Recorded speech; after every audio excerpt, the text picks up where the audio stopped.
আপনাদেরকে একটা কথা বলি, একজন মেয়ের জীবনের সিকিউরিটি কখনোই মহারণা হতে পারে না। আপনারা যেটা ভাবছেন ভুল ভাবছেন। একজন স্বামী তার স্ত্রীকে কতটুকু মর্যাদা দিবে, কতটুকু সম্মান দিবে, সেটাই মহারণা। তার মানে কি তুই এই ছেলেকে মহারানা ছাড়াই বিয়ে করতে চাচ্ছিস? আব্বু, আমি সেই কথা বলি নাই। আমাদের বিয়ে তো অবশ্যই মহারণা থাকবে, কিন্তু সেটা আমার স্বামীর সাধ্য অনুযায়ী, সামর্থ্যের বাইরে না। মানে আমরা আমাকে ভুল বুঝতে পারছি।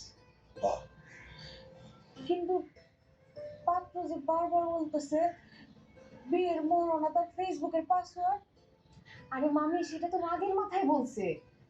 আসলে ওর আর আমার আগেই কথা হয়েছে। আমরা দুজনে মিলে ঠিক করছি আমাদের বিয়ের মহারণা হবে 5,01,000 টাকা। কিন্তু হঠাৎ করে যখন মামা কাজী সাহেবরে বললো 20 লাখ টাকা মহারণা হবে, তখন না ওর আগের মাথায় এসব বলছে। আর ওর ফেসবুকের পাসওয়ার্ডে আসলে 5,01,000।